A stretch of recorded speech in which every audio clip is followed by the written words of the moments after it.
شان محفل پاک کا انتظام کیا گیا ہے، جس میں جناب محمد رفیق چشتی صاحب، آصف علی تبسم صاحب، یہ دو ثناء خان ہیں، گولڈ میڈلسٹ ہیں، یہ دونوں امام علی مقام کے حضور ہدیہ عقیدت پیش فرمائیں گے، اور شہر ہارون آباد سے جناب نور الحسین نوری صاحب خطاب دل پذیر سے نوازیں گے۔ دوستان گرامی قدر، بآواز بلند ذرا نعرہ لگائی، نعرہ تکبیر، بآواز بلند نعرہ تکبیر، نعرہ رسالت، نعرہ رسالت، نعرہ حیدری۔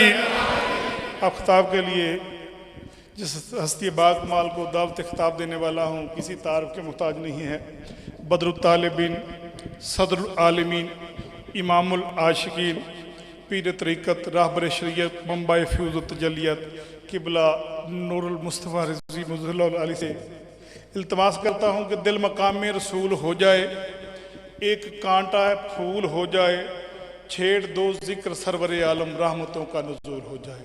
بآواز بلند ذرا نعرہ لگائی، نعرہ تکبیر، نعرہ رسالت، نعرہ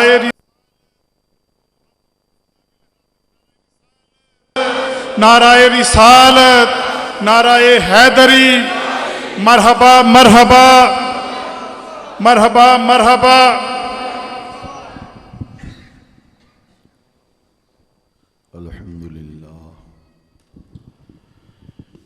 الحمد لله رب العالمين، والصلاة والسلام على أشرف الأنبياء والمرسلين،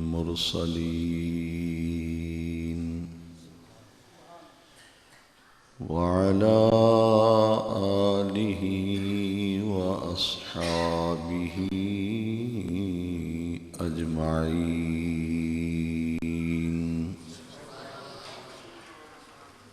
أما بعد، فأعوذ بالله من الشيطان الرجيم، بسم الله الرحمن الرحيم،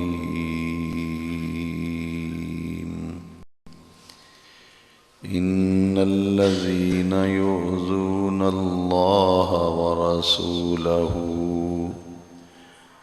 لعنهم الله في الدنيا والآخرة، وأعد لهم عذابا مهينا۔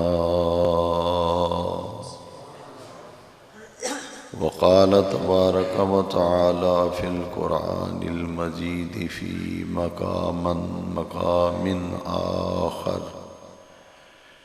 ولا تحسبن الذين قتلوا في سبيل الله أمواتا، بل أحياء عند ربهم يرزقون۔ وقال تبارك وتعالى في القرآن المجيد في مقام آخر، يا أيها الذين آمنوا استعينوا بالصبر والصلاة، إن الله مع الصابرين۔ ولا تقولوا لمن يقتل في سبيل الله أموات، بل أحياء ولكن لا تشعرون۔ صدق الله مولانا العظيم۔ إن الله وملائكته يصلون على النبي، يا أيها الذين آمنوا صلوا عليه وسلموا تسليما۔ الصلاة والسلام عليك يا سيدي يا رسول الله، وعلى آلك وأصحابك يا سيدي یا حبیب اللہ۔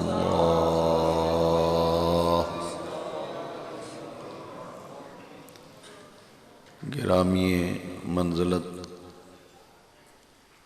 علماء ذی احتشام، نعت خوانان شیریں لسان،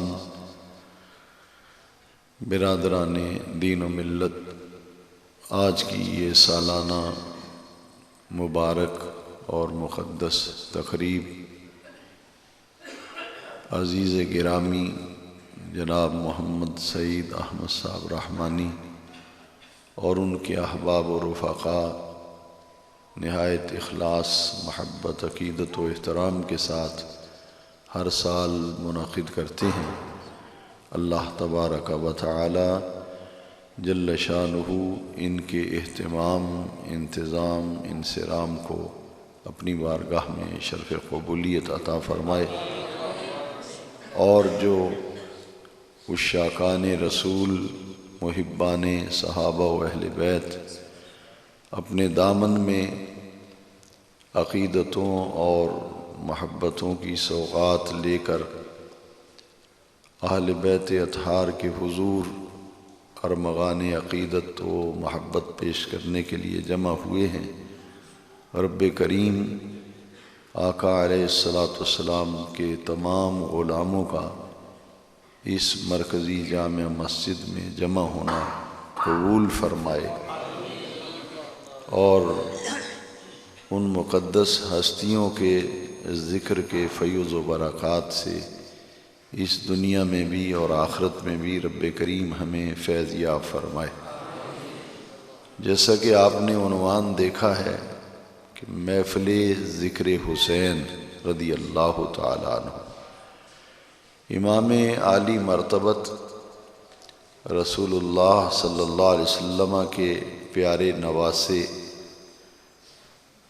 امام عالی مرتبت رضی اللہ تعالیٰ عنہ کی شخصیت اور آپ کی ذات گرامی کے حوالے سے ہی میں آج کچھ گفتگو کر سکوں گا، اور اس عنوان کو بیان کرنے کے لیے میں نے قرآن مجید کے 3 مقامات سے آیات قرآنی تلاوت کرنے کی سعادت حاصل کی ہے۔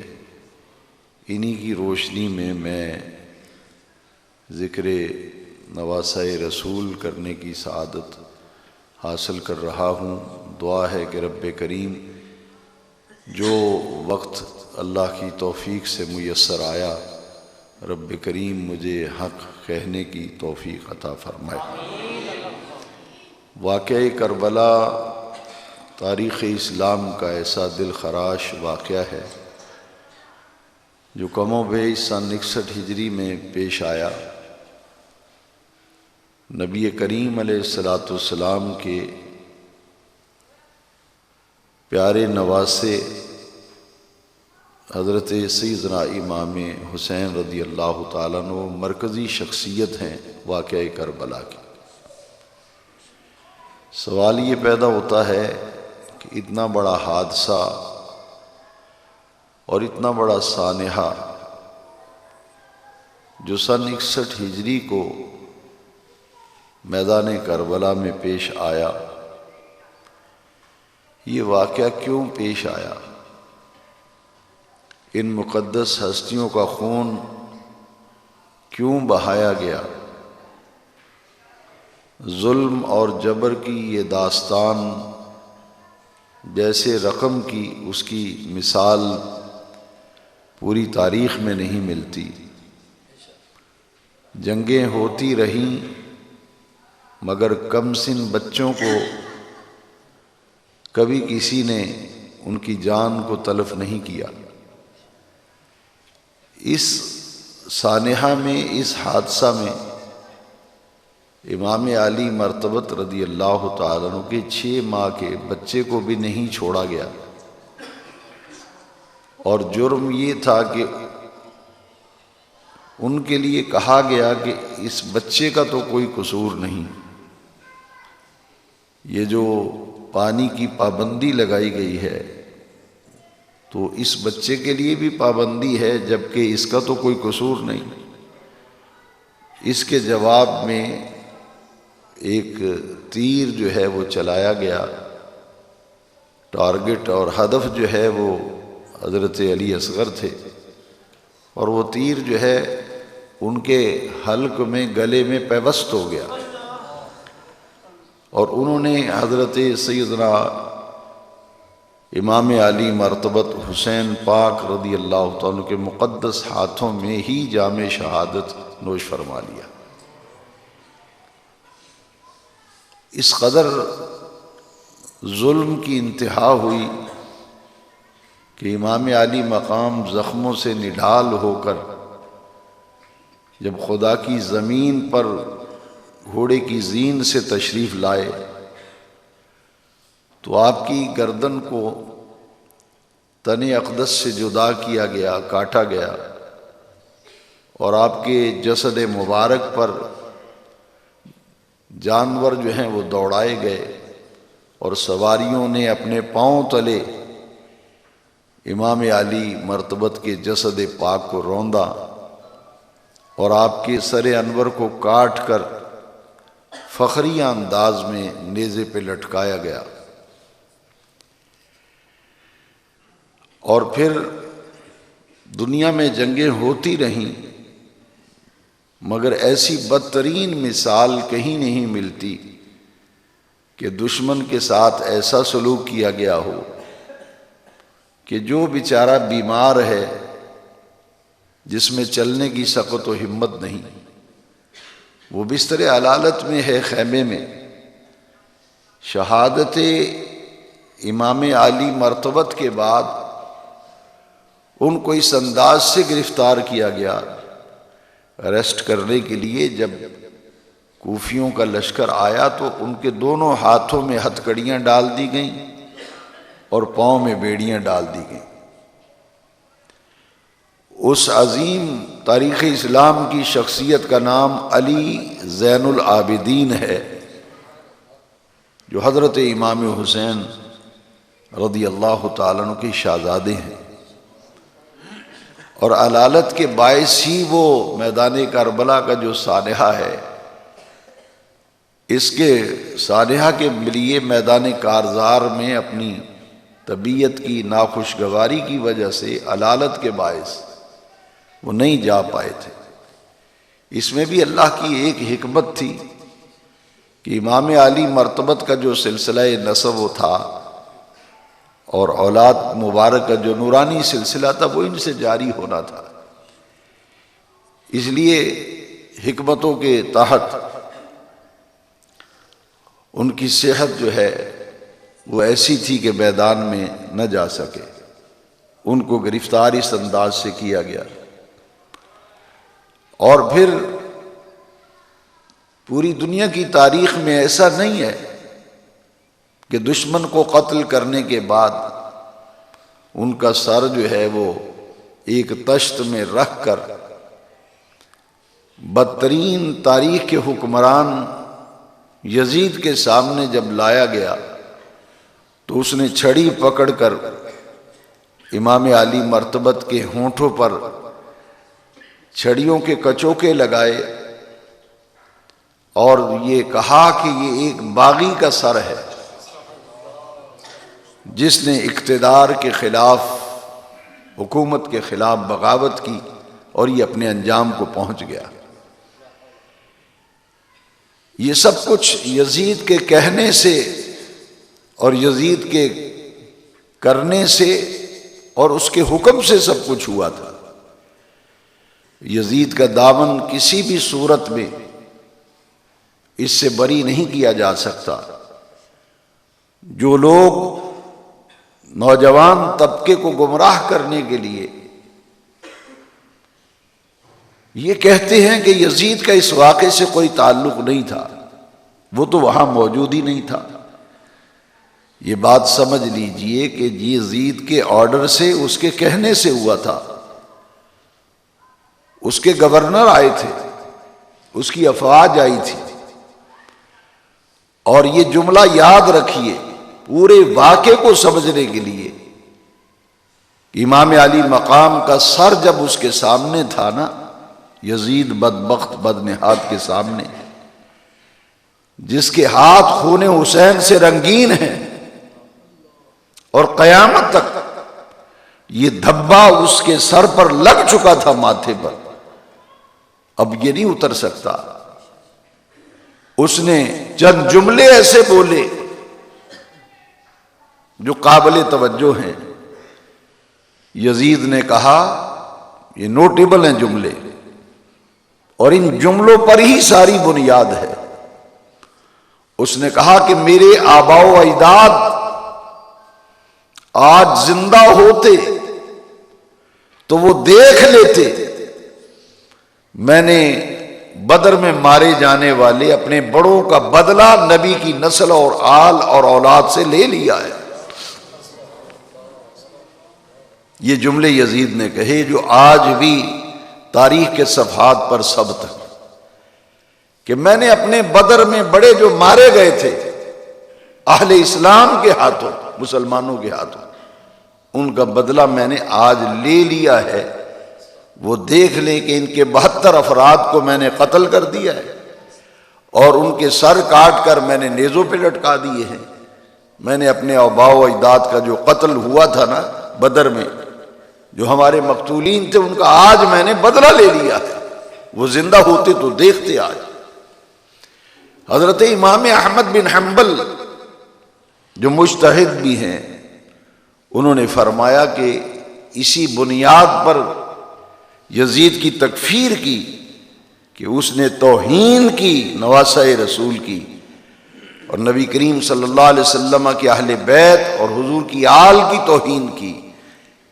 اسی بنیاد پر انہوں نے اس پر کفر کا فتویٰ لگایا. اور شاہ عبد الحق محدث دہلوی رحمۃ اللہ تعالی علیہ اپنی کتاب تکمیل الایمان میں لکھتے ہیں کہ وہ کام کافر فرنگ بھی نہ کر سکا.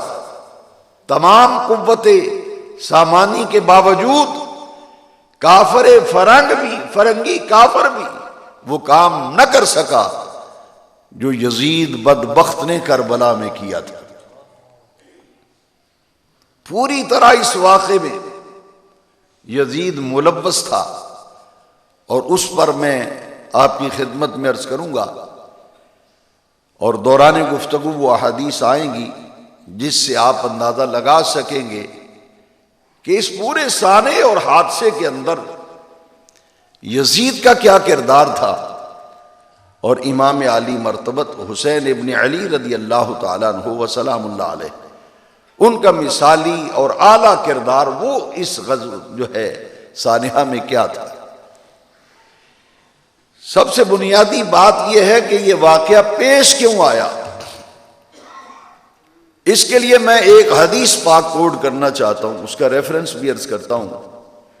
نبی کریم علیہ الصلوۃ والسلام نے دعا فرمائی مسجد نبوی شریف میں بیٹھ کر، اور خدا کی دھرتی پر، اس کی زمین پر سب سے آخری مسجد جسے کسی اللہ کے نبی نے بنایا تھا وہ مدینہ منورہ کی مسجد نبوی شریف ہے. انبیاء نے مسجدیں بنائیں، یہ آخری مسجد ہے جسے اللہ کے آخری نبی، آخری رسول، آخری پیغمبر، ہم سب کے پیارے آقا صلی اللہ علیہ وسلم نے بنایا. اسی مسجد نبوی کے مصلی پر بیٹھ کر ہم سب کے پیارے آقا پیغمبر امن، نبی نور و رحمت صلی اللہ علیہ وسلم دعا فرما رہے ہیں. توجہ سے سنیے ذرا. اللہم انی اعوذ بک من رأس ستین و امارت الصبیان. امام کائنات، تاجدار کائنات، رسول الثقلین، سرور کونین. یہ لفظ کسی مولوی کے نہیں، یہ کسی مورخ کے لفظ نہیں ہے، ناطق وہی فرما رہا ہے. انبیاء اور مرسلین کا امام فرما رہا ہے، اے اللہ انی اعوذ بک، میں تیری پناہ مانگتا ہوں کس بات سے؟ من راس ستین، سن 60 ہجری کے خاتمے، و امارت الصبیان، اور نو عمر لوگوں کے اقتدار میں آنے سے میں تیری پناہ مانگتا ہوں۔ یہ دعا حضور نے فرمائی۔ حضرت ابو ہریرہ صحابی رسول راوی ہیں کہ حضور نے یہ دعا فرمائی، کہا کہ سن 60 ہجری کے خاتمے اور نو عمر لوگوں کے اقتدار میں آنے، اشارہ تھا کہ سن 60 ہجری ختم ہوگا اور سن 61 ہجری شروع ہوگا، تو ایک نوجوان نوخیز اقتدار میں آئے گا۔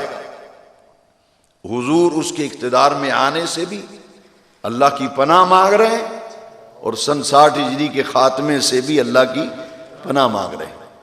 اب واقعہ کربلا پیش آیا سن 61 ہجری میں، ادھر سن 60 ہجری ختم ہوا، ادھر اسباب پیدا ہوتے گئے اور واقعہ کربلا پیش آ گیا، جس میں خانوادہ رسول جو ہے اس نے لازوال اور بے مثال قربانیاں دے کر رسول اللہ صلی اللہ علیہ وسلم کے لائے ہوئے اس دین کو اور نظام کو بچایا جو آفاقی دین ہے، جو دین فطرت ہے۔ اس دین کو بچایا امام علی مرتبت نے۔ اسی لیے تو حضور خواجہ معین الدین اجمیری عطائے رسول فی الہند، آپ نذرانہ عقیدت پیش کرتے ہیں، فرماتے ہیں شاہ است حسین، بادشاہ است حسین، دین است حسین، دین پناہ است حسین، سرداد نداد دست در دست یزید، حقہ کی بنائے لا الہ است حسین۔ دینی اقدار کو بچایا اور شریعت اسلامیہ کا تحفظ کیا امام علی مرتبت نے، کس انداز سے کہ اپنی گردن کٹوا کر خون کی ندیاں بہیں اور بچوں کو قربانیاں پیش کی گئیں، ان کی شہادتیں دے کر اپنے نانا جان کا جو دین تھا اور شریعت تھی اس کو بچا لیا تھا۔ سن 60 ہجری کے بعد 61 میں یہ ختم ہو رہی ہے، 61 شروع ہو رہا ہے، اب یزید اقتدار میں آیا اور حضور اس سے پناہ مانگ رہے ہیں۔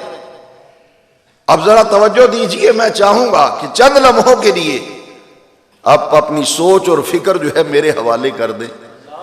میں چاہتا ہوں کہ قرآن و حدیث اور کی روشنی میں، ٹھوس حقائق اور مستند حوالہ جات کی روشنی میں جو حقائق ہیں ان سے پردہ کشائی کرتے ہوئے آپ کے سامنے حقیقت حال رکھ دوں۔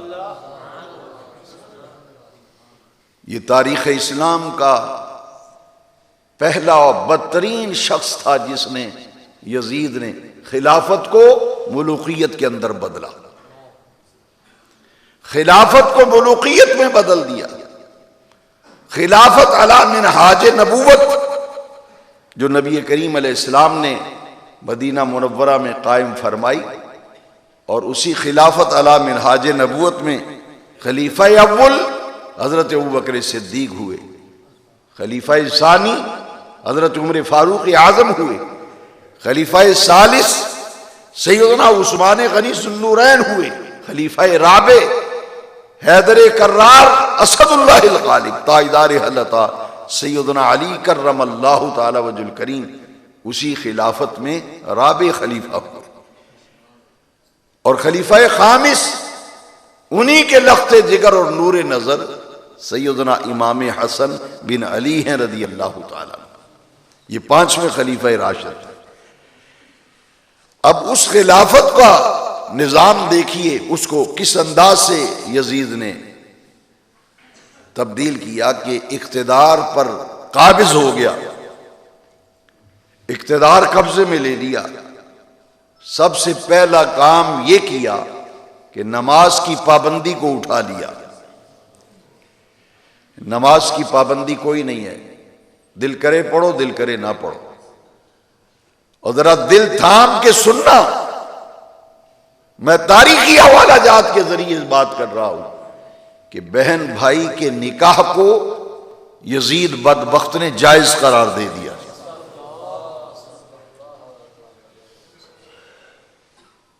اور لہو و لعب کو فروغ دیا۔ ایسے نازک حالات میں لوگوں نے دیکھا کہ وہ مسند، وہ کرسی اقتدار جو ملوکیت نہیں خلافت تھی، اور اس میں خلیفہ وقت 5 وقت کی نماز مصلی پہ پڑھا رہا ہے، حکمران خلیفہ وقت ممبر پہ بیٹھ کے جمعے کا خطبہ دے رہا ہے، اور یزید نے آ کے دین کا حلیہ بدل دیا، دین کا نقشہ جو ہے اس کو ہی بدلنے کی کوشش کر دی، جس کے لیے صحابہ کرام نے قربانیاں دی تھی، اللہ کے راہ میں ہجرت کی تھی۔ کیسے ہجرت کی؟ جانتے ہو کہ اسلام کس طرح پھیلا؟ اکیلا ہی چلا تھا میں جانب منزل، لوگ ملتے گئے اور کارواں بنتا گیا۔ یہ تو پرائمری اسکول کا بچہ بھی بتائے گا کہ مردوں میں سب سے پہلے ایمان لانے والے ابو بکر صدیق ہیں، خواتین میں سب سے پہلے ایمان لانے والی حضرت خدیجۃ الکبریٰ ہے، نوعمر لوگوں میں ایمان لانے والے سیدنا علی کرم اللہ تعالی وجہ الکریم۔ جب حضور نے اعلان نبوت فرمایا تو ان کی عمر 10 سال تھی، سیدنا علی کرم اللہ تعالی وجہ الکریم۔ اور جو غلاموں میں سب سے پہلے ایمان لائے وہ حضرت زید ہے رضی اللہ عنہ۔ ذرا تصور کیجیے، آج پوری دنیا میں کروڑوں مسلمان ہیں، کیا وہ منظر ہوگا جب صرف ابو بکر ایمان لا رہے ہیں، خدیجۃ الکبریٰ ایمان لا رہی ہیں، زید ایمان لا رہے ہیں، سیدنا علی کرم اللہ تعالی وجہ الکریم نبوت کے اعلان پر لبیک کہہ رہے ہیں، 4 ہستیاں ہیں صرف۔ پھر لوگ آتے گئے، سیدنا عثمان غنی ذی النورین رضی اللہ تعالیٰ عنہ جب آئے تو ان کا 17واں نمبر تھا مسلمان ہونے والوں میں، 17واں نمبر۔ 22واں یا 24واں نمبر حضرت عمر کا ہے رضی اللہ تعالیٰ عنہ۔ اور آپ جانتے ہیں کہ جب ہجرت ہوئی تو اللہ کے راستے میں جب صحابہ نے مکہ مکرمہ سے مدینہ منورہ ہجرت کی تو کچھ ایسے صحابہ کرام تھے کہ جب اپنے گھر سے ہجرت کے لیے نکلے تو ان کے اہل خانہ نے کہا کہ اگر محمد عربی کا ساتھ دینا ہے صلی اللہ علیہ وسلم اور دین اسلام سے وابستہ رہنا ہے تو پھر جاؤ، اس گھر سے نکل جاؤ، لیکن جاتی دفعہ یہ جو کپڑے ہیں یہ بھی ہمارے اتار کے دے جاؤ، جو پاؤں میں جوتا پہنا ہے یہ بھی ہمارے حوالے کر دو۔ میں دکھاتا ہوں تاریخ میں ایسی 20 شخصیات ہیں جن کے جسم سے کپڑے نوچ کے اتار لیے گئے، ان کے پاؤں سے جوتے کھینچ لیے گئے۔ اللہ کی راہ میں ہجرت کرنے کے لیے جب نکلے تو حالت کیا تھی کہ ایک بوریا اور ٹاٹ لے کر کمر سے لے کر گھٹنوں تک سطر چھپایا ہوا ہے، اور ایک بوریا اور ٹاٹ کا چیتھڑا لے کر پچھلی طرف باندھ لیا ہے تاکہ سطر عورت ہو جائے، اور اس طرح سے نہ پاؤں میں جوتا تھا نہ گلے میں کرتا اور قمیص تھا۔ اللہ کے راستے میں ہجرت کر رہے ہیں، اور کہاں جا رہے ہیں؟ مکہ مکرمہ سے مدینہ منورہ جا رہے ہیں۔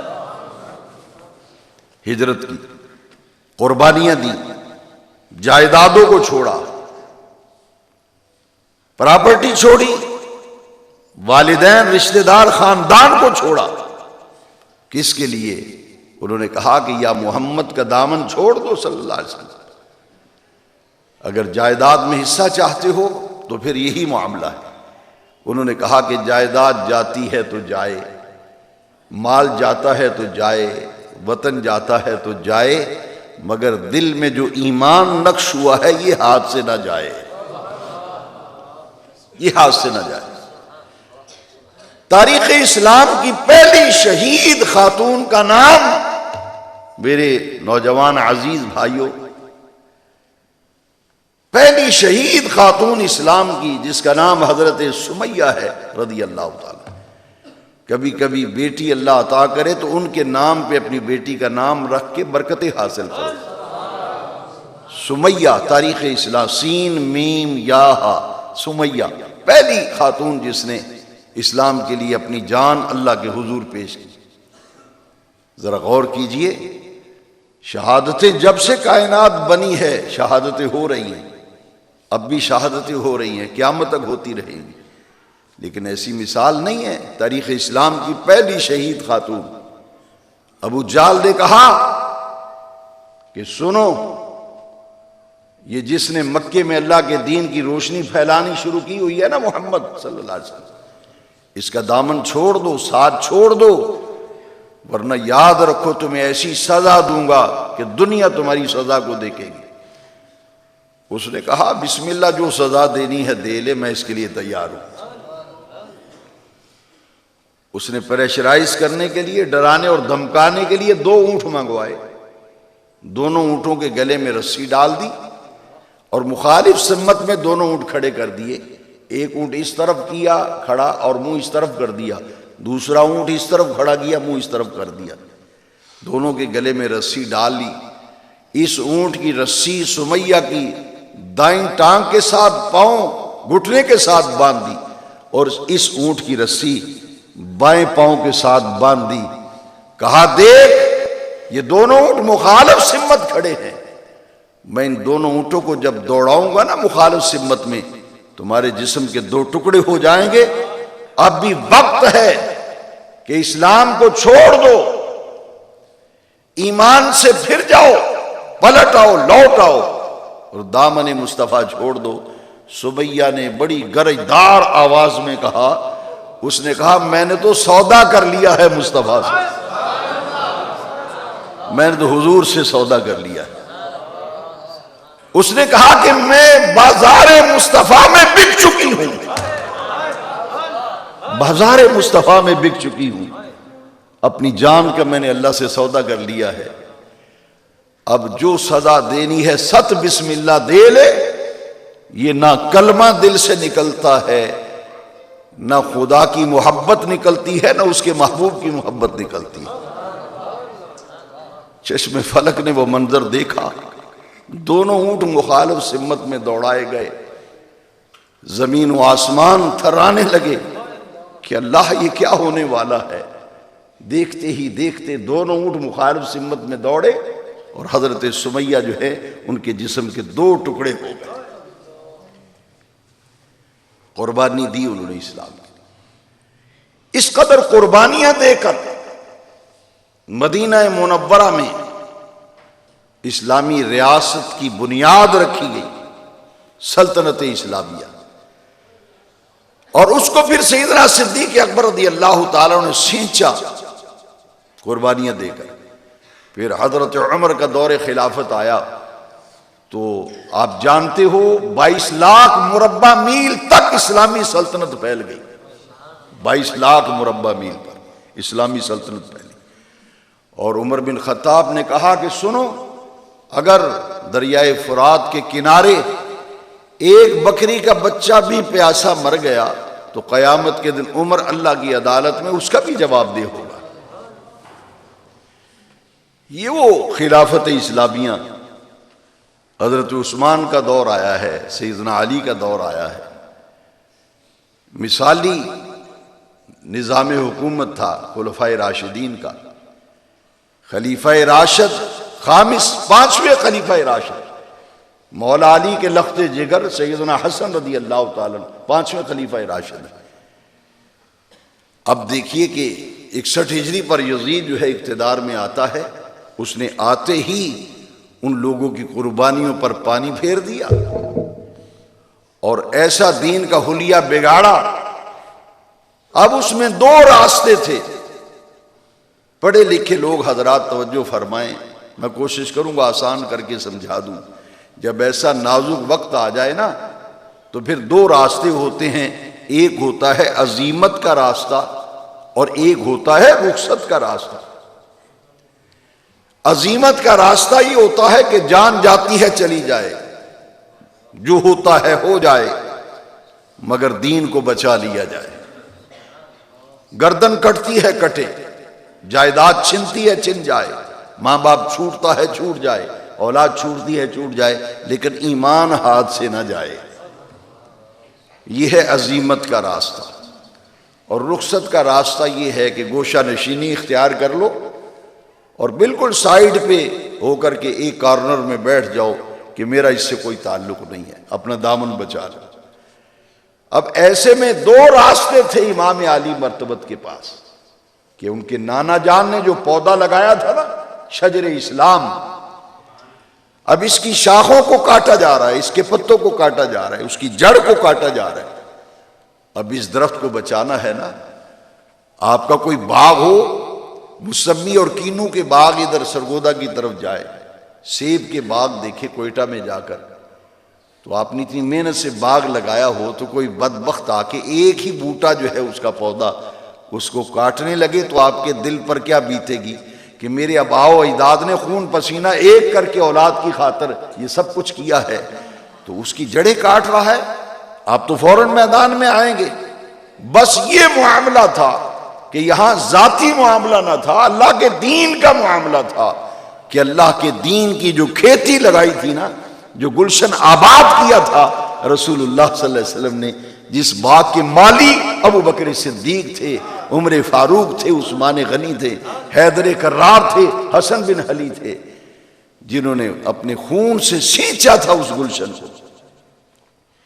یزید بدبخت نے جب حلیہ بگاڑنے کی کوشش کی، اس وقت دو راستے تھے۔ امام علی مرتبت رضی اللہ تعالیٰ عنہ سے بیعت کے لیے کہا گیا، کیونکہ جب بھی کوئی خلیفہ بنتا ہے اس کو بیعت لینا پڑتی ہے، جیسے آج کی زبان میں اس کو ووٹ کہتے ہیں کہ ووٹ لے کر اقتدار میں لوگ آتے، لیکن اس وقت یہ تھا کہ بیعت کرو۔ کون کون بیعت کرتا ہے؟ وہ بیعت یہ ووٹ کے ایکول سمجھ لیجئے۔ حضرت امام حسین سے بیعت لینے کے لیے جو مدینہ منورہ کا گورنر تھا نا، اس کو بھیجا گیا کہ جا کر کے یزید اقتدار میں آ گیا ہے اور حسین ابن علی سے جا کر کہو کہ وہ بیعت کرے، مجھے خلیفہ مانے۔ اب کیسے خلیفہ مانے؟ اس کو خلیفہ ماننا اور ووٹ دینا، اس کی بیعت کرنا ایسے ہی ہے نا کہ رسول اللہ کے دین کو اپنے ہاتھوں سے کاٹنا درخت کو۔ اس لیے امام علی مرتبت نے فیصلہ کر لیا، انہوں نے گورنر سے فرمایا بھئی سیدھی سی بات ہے، آپ جانتے ہو اور دیکھ رہے ہو کہ یزید نے اقتدار میں آنے کے بعد خلافت کو ملوکیت کے اندر بدل دیا ہے، جبکہ ملوکیت کا اسلام میں کوئی تصور نہیں ہے، لہذا نماز کی پابندی اٹھا دی ہے۔ اللہ نے جن باتوں کو حرام کیا ہے یزید حلال کیے جا رہا ہے، جو چیزیں اللہ نے حلال کی ہیں انہیں حرام کیا جا رہا ہے۔ ایسے دور میں اور ایسے نازک حالات میں علی کا بیٹا رسول کا نواسا کبھی ممکن نہیں ہے کہ یزید کی تائید و توسیع کرے۔ آپ نے فیصلہ کر لیا۔ مدینہ منورہ سے مکہ مکرمہ آئے، حج کے دن تھے، لوگ حج کرنے آ رہے تھے، مگر اللہ کی شان دیکھیے، لوگ حج کرنے آ رہے ہیں، امام علی مرتبت وہاں سے نکل رہے ہیں، رخت سفر باندھا ہوا ہے، 82 افراد ساتھ ہیں۔ کہاں جا رہے ہیں؟ کہا کوفہ کی طرف جا رہے ہیں۔ کوفہ کی طرف اجلہ صحابہ کرام آئے، ہاتھ باندھے، منت سماجت کی۔ کہا اے حسین، آپ جانتے ہو کہ کوفہ والوں نے آپ کے باپ کے ساتھ کیا سلوک کیا؟ مسجد میں مولا علی کو مسجد میں شہید کیا، اور آپ کے بھائی امام حسن کو کوفہ والوں نے زہر دیا، اور ہم دیکھ رہے ہیں کہ اگر آپ چلے گئے تو یہ بدبخت آپ کے ساتھ بھی وہی سلوک کریں گے، لہٰذا ایسا کیجئے کہ آپ ہماری بات مان لیجئے، آپ حرم شریف میں تشریف رکھے، حرم مکہ میں، اور کوفہ کی طرف نہ جائے۔ لیکن اب موقع ایسا تھا کہ امام علی مرتبت نے رخصت کا راستہ نہیں اپنایا، عزیمت کا راستہ اپنایا۔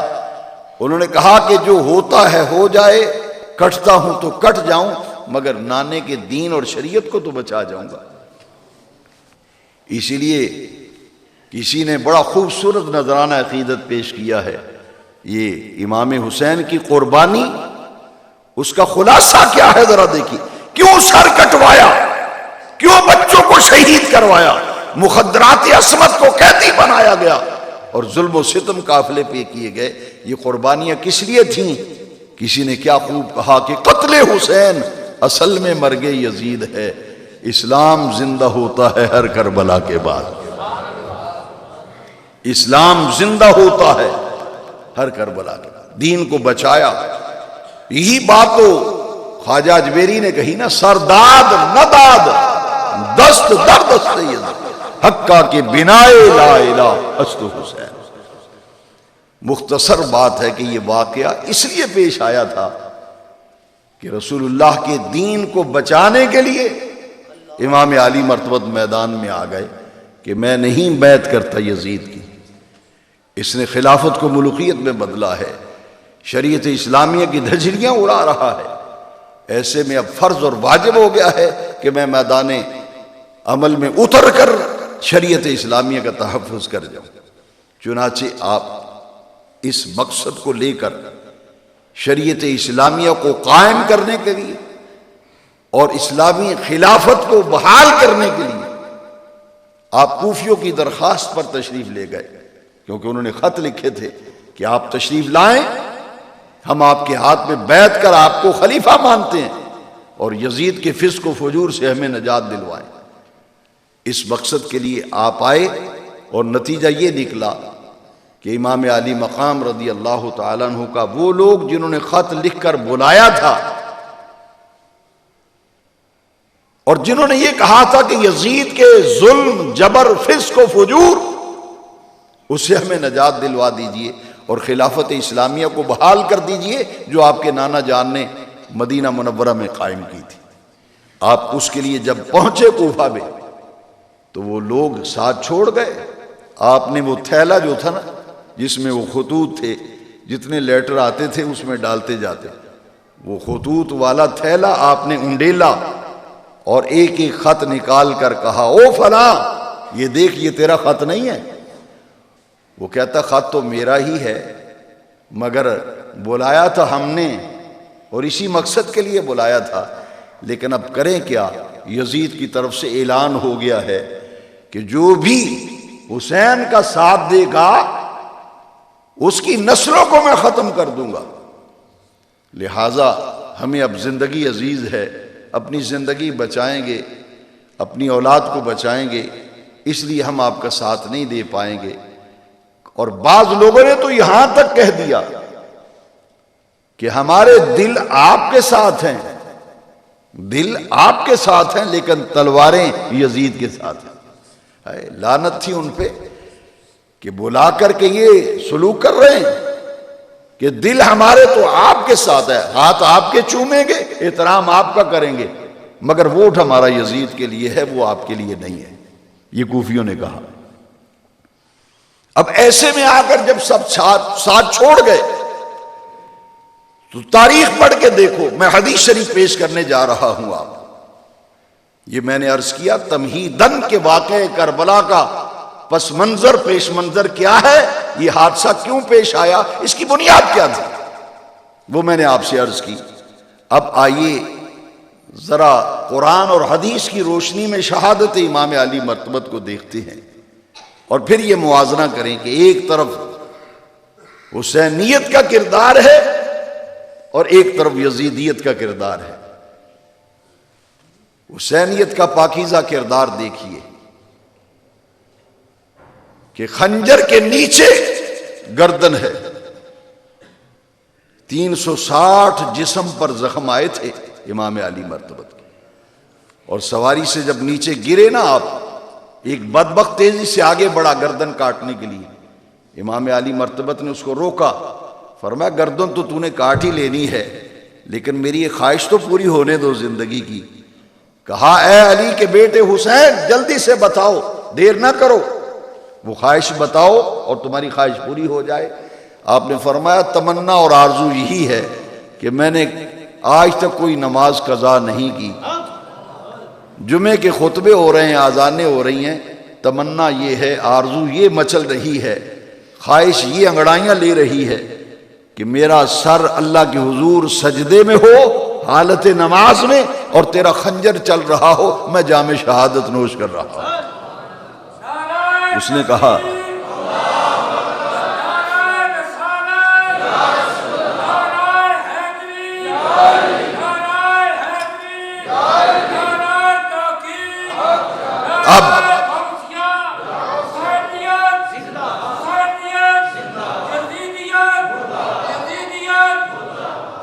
اس نے کہا ٹھیک ہے، مجھے کوئی اعتراض نہیں، آپ اپنا کام کیجئے، میں اپنا کام کروں گا۔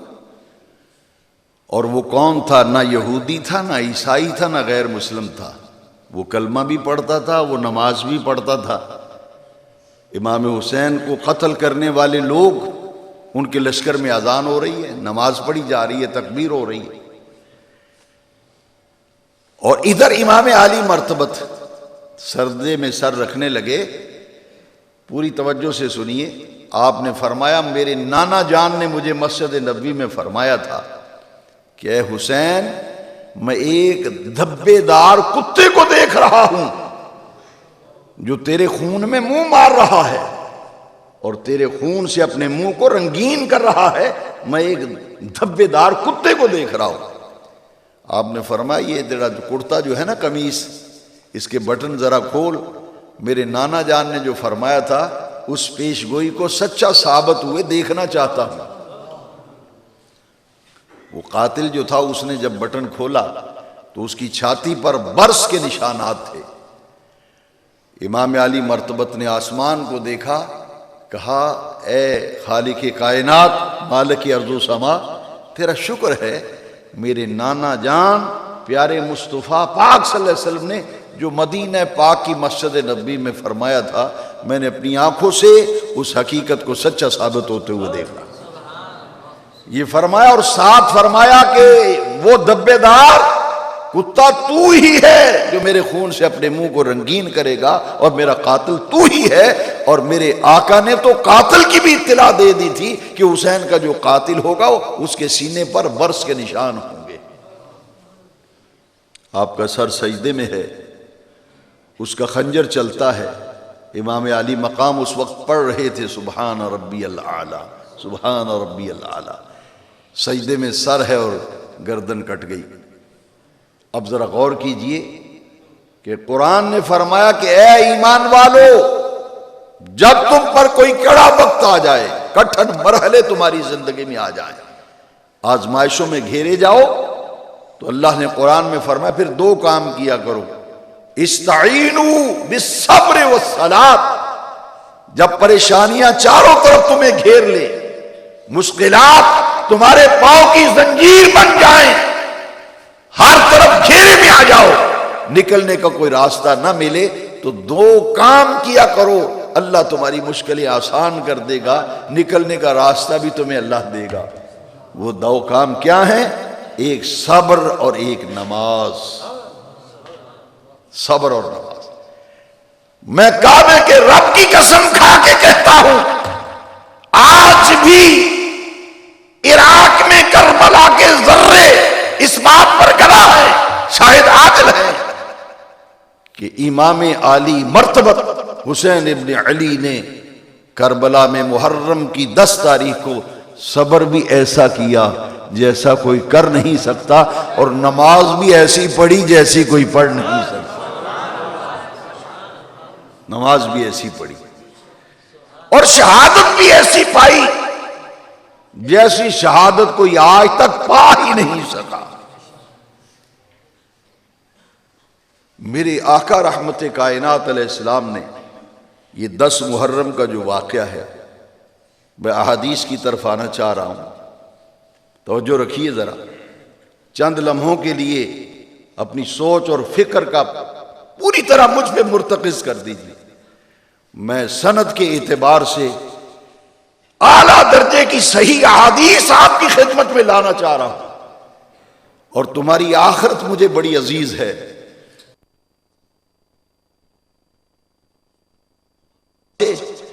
جن کا شباب دیکھ کر بڑھاپا رش کرتا ہے، ان کی آخرت برباد نہ ہو، کسی بدبخت کے کہنے پر یزید کی طرف داری پہ نہ لگ جائیں، امام حسین کے بارے میں ان کے دل میں کوئی میل پیدا نہ ہو۔ میں اپنے رب کی رضا کے لیے آپ کو حدیث سنانے لگا ہوں، میری کوئی ذاتی غرض نہیں ہے۔ وہ یزید کا مقابلہ تمہارا پروفیسر جس سے فزکس کیمسٹری پڑھنے جا رہے ہو، کبھی سوچا آپ نے؟ رسول اللہ کے غلام ہو،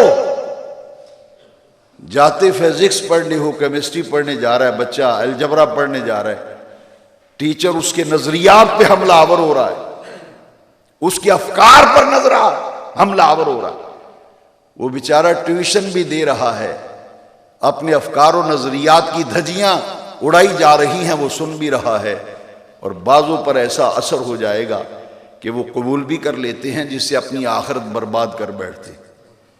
کہ آپ یہ نہیں کہہ سکتے کہ جناب ہم تو فزکس پڑھنے آئے ہیں، دین کی تعلیم آپ سے لینے نہیں آئے، دین کی تعلیم تو وہی دے گا جو دین کی علم رکھتا ہے۔ مجھے آپ کی آخرت عزیز ہے، میں اللہ کی عزت کی قسم کھا کے کہتا ہوں۔ آج میں نے یہ تمہید باندھی اور راستے میں آتے ہوئے یہ سوچا کہ سعید بھائی ہر سال مجھے ہی بلا لیتے ہیں، سعید رحمانی، لوگ بھی کہیں گے کہ اور کو تقریر کرنے والا ملتا ہی نہیں، اسی کو ہر سال بلاتے ہو، اور یہ بھی کہیں گے کہ ہر سال ایک ہی تقریر کر کے چلا جاتا ہے۔ الحمدللہ ہر سال میں کوشش کرتا ہوں کہ آپ کو نیا مواد دیا جائے۔ آج میں یہ نیت کر کے آیا ہوں، حالانکہ میں سخت بیمار ہوں، کئی روز سے سو نہیں سکا، رات کو جلسے والے نہیں چھوڑتے اور دن کو تاریخیں لینے والے نہیں چھوڑتے، ملاقات کرنے وہ بھی ناراض ہو کے چلے جاتے ہیں، کہتے ہیں جی آرام کر رہے ہیں۔ بھئی ایک آدمی 2 بجے جلسہ ختم ہو، 3 گھنٹے کا سفر کر کے گھر پہنچے تو اب بیچارہ جائے تو کہاں جائے، کیا کرے؟ اپنی حالت تو یہ ہے۔ رات کو وزیر آباد میں تھا تو 3 بجے گھر پہنچا میں، اور دن بھر میں سویا نہیں، پریشان تھا۔ میں نے سوچا اپنی جگہ کسی کو بھیج دوں تو، لیکن ہمت سخت نہیں تھی، بولنے کی بھی طاقت نہیں تھی، کمزوری اور نیند کا غلبہ، تھکاوٹ سفر کی، اور پھر ویسے بھی ڈائبٹیز ہوں۔ میں نے کہا کہ سعید بھائی کہیں گے پتہ نہیں کیا وجہ آئے نہیں، میں نے چلا جاتا ہوں۔ راستے میں سوچ رہا تھا کتنی محبت سے لوگ آئیں گے اپنی بستر چھوڑ کر، نیند چھوڑ کر، ان کو کوئی میٹر نہ دیا جائے، ان کے سامنے قرآن و سنت کی تعلیم کا نچوڑ نہ رکھا جائے، تو ایسے جلسوں کا، ایسی تقریروں کا کیا فائدہ ہے؟ جو مستقل مجھے سننے والے سامعین ہیں وہ جانتے ہیں کہ وقت گزارنا تو اپنی عادت ہی نہیں، کہ 2-4 ادھر سے نعرے لگوائے، ادھر سے زور سے بولو بھئی، زور سے بولو بھئی، ادھر سے کرو جی، ادھر سے، ادھر والے نہیں بولے، ادھر والے نہیں بولے، ادھر والے بولو، وقت ضائع کرنا، وہ اپنی تو عادت نہیں۔ اس لیے میں نے سوچا کہ آج کیا کہنا ہے، اتنا پیار لوگ لے کے آئیں گے تو ان کو کہنا کیا ہے؟ میں نے کہا کہنا یہ ہے کہ تمہیں گنبد خضرا کا واسطہ دے کے کہتا ہوں، کعبے کے رب کا واسطہ دے کے کہتا ہوں، کائنات ادھر کی ادھر ہو جائے، سورج مغرب سے نکل آئے، لیکن حسین کا دامن نہ چھوڑنا۔ شہادت امام علی مقام، شہادت امام علی مقام۔ اب آؤ میں صحیح حدیث پیش کرنے جا رہا ہوں۔ رسول اللہ کی اس گود کی اس آغوش میں رسول اللہ کے نواسے حسن ہیں، اور اس گوشے میں امام حسین ہے رضی اللہ تعالی۔ سرکار نے جب دونوں کو دیکھا نا تو حضور نے سونگھا، دونوں کو سونگھا، حسن کو بھی سونگھا، حسین کو بھی سونگھا۔ ایک صاحب سامنے بیٹھے تھے، کہا اے رحمت کائنات، اے امام الانبیاء، ہم نے آج تک بچوں کو چومتے ہوئے تو دیکھا ہے لوگوں کو، لیکن سونگتے ہوئے نہیں دیکھا۔ آقا عجب معاملہ ہے کہ آپ حسن کو بھی سونگ رہے ہیں، حسین کو بھی سونگ رہے ہیں۔ میرے آقا نے فرمایا تمہیں کیا پتا، مجھے حسن سے بھی جنت کی خوشبو آتی ہے، حسین سے بھی جنت کی خوشبو آتی ہے۔ ان کے مقابلے میں اس بدبخت کو لے کے آ رہے ہو جس کا نام دنیا سے مٹ گیا۔ فرمایا یا اللہ میں ان سے محبت رکھتا ہوں، یا اللہ یہ میرے بیٹے ہیں۔ حضور فرما رہے ہیں یا اللہ یہ میرے بیٹے ہیں اور میری بیٹی کے بیٹے ہیں، میرے دوترے ہیں، نواسے ہیں۔ تو ہر آدمی کے دوترے اور نواسے ہوتے ہیں۔ سرکار فرما رہے ہیں یا اللہ یہ میرے بیٹے ہیں، میری بیٹی کے بیٹے ہیں۔ اللہ اکبر، نواسے ہیں اے میرے رسول، یہ آپ کے نواسے ہیں۔ اللہ اکبر۔ سرکار دعا مانگتے ہیں اللہم انی احبہما اے اللہ، اے عرش والے، میں ان دونوں سے محبت کرتا ہوں، حسن سے بھی محبت کرتا ہوں، حسین سے بھی محبت کرتا ہوں۔ تو ہر نانا اپنے دوترے سے محبت کرتا ہے، کوئی نئی بات نہیں۔ پھر یہ فرمایا کہ اگلی بات سنو، یا اللہ میں اللہم انی احبہما، میں حسن سے بھی محبت کرتا ہوں، علی کے نور نظر لخت جگر حسین سے بھی محبت کرتا ہوں، فاحبہما، اور تجھے تیری عزت کی قسم میرے پروردگار تو بھی حسن سے محبت فرما، حسین سے محبت فرما۔ اللہم انی احبہما، حدیث رسول، میں ان دونوں سے پیار کرتا ہوں، یا اللہ تو بھی ان سے پیار کر۔ فاحبا من یحبہما، اور جو ان دونوں سے پیار کرے، اے کعبے کے رب تجھے تیری عزت کی قسم ہے تو اسے بھی اپنا محبوب رکھنا جو میرے دونوں نواسوں سے محبت کرتا ہے، یہ دونوں سے محبت رکھتا ہے۔ اب میں ایک حدیث ایسی آپ کو سنانے جا رہا ہوں مشکات شریف کی، اس تناظر میں پھر کردار یزید دیکھنا، دل میں جگہ دینا اس حدیث کو۔ رسول قائد، پھر دوہرا رہا ہوں، کسی مولوی کے جملے نہیں، کسی سیاستدان کے جملے نہیں، کسی حاجی اور نمازی کے جملے نہیں، یہ اللہ کے پیغمبر اور پیارے رسول و محبوب ہیں، ناطق وحی ہیں، اور فرماتے ہیں سنو، میرے آقا فرما رہے ہیں کائنات والو سن لو، من ابغض حسینا فقد ابغضنی ومن ابغضنی فقد ابغض اللہ۔ تمہارا رسول کہہ رہا ہے جس نے میرے حسین سے بغض رکھا، دشمنی رکھی، عداوت رکھی، اس نے میں محمد سے بغض رکھا، اور اس نے میں محمد سے دشمنی رکھی، اور جس نے میں محمد سے دشمنی رکھی اس نے اللہ سے رکھی۔ اس قوم کو بیدار تو ہو لینے دو، ہر قوم پکارے گی ہمارے ہیں حسین۔ حضور سید عالم صلی اللہ علیہ وسلم ان کی محبت کو فرمایا میں ان سے محبت رکھتا ہوں، اللہ تو بھی ان سے محبت رکھ، جو انہیں پیارا جانے تو انہیں محبوب بنا۔ فرمایا جس نے حسین سے بغض رکھا اس نے میں محمد سے بغض رکھا، جس نے میں محمد سے بغض رکھا اس نے اللہ سے بغض رکھا۔ نوجوانان ملت اسلامیہ اب دل تھام کے سننا ذرا، یہ ہستیاں کون ہیں؟ رسول کائنات، مولا کائنات حیدر کرار، سیدہ فاطمہ الزہرا، حسن پاک، حسین پاک، یہ 5 شخصیات ہیں۔ محمد پاک صلی اللہ علیہ وسلم وہ تاریخ انسانیت کی وہ شخصیت ہے کہ رب نے فرمایا پیارے اگر تجھے بنانا مقصود نہ ہوتا میں کائنات نہ بناتا۔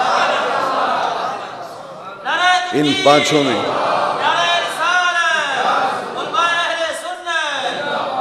ان 5 میں وہ شخصیت محمد عربی صلی اللہ علیہ وسلم کی، اور جس کا کلمہ بڑا ہے رحمت مجسم علیہ وعلی آلہ واصحابہ وبارک وسلم، آپ کی شخصیت وہ ہے لولاک لما خلقت الدنیا، اے محبوب اگر آپ کو بنانا مقصود نہ ہوتا میں دنیا نہ بناتا، لولاک لما خلقت الارض ولا السماء، پیارے اگر تجھے بنانا مقصود نہ ہوتا نہ آسمان بناتا نہ زمین بناتا، یہ دنیا پیدا نہ کرتا۔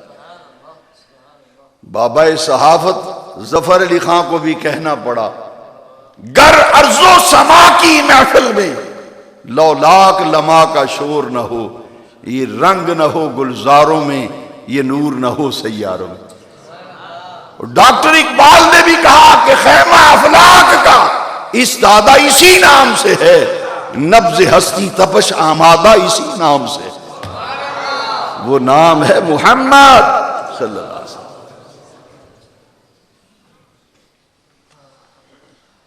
دوسری ہستی ہے مولا کائنات حیدر کرار اسد اللہ الغالب کی، ذرا غور تو کرو، کسی کا بیٹا آفیسر ہو جائے، باپ پورے محلے میں تڑی لگاتا ہے، ان ہستیوں کا کیا مقام ہے؟ اور مولا علی کون ہے جن کے متعلق رسول کائنات نے فرمایا من کنت مولا ہو فہذا علی مولا ہو، جس کا میں مولا اس کا علی مولا۔ یہاں مولا مینز مددگار، ڈکشنری اٹھاؤ، مولا کے کئی معنی ہیں، یہاں بمانا مددگار فرمایا جس کا میں مددگار اس کا علی مددگار، جس کا میں مولا اس کا علی مولا۔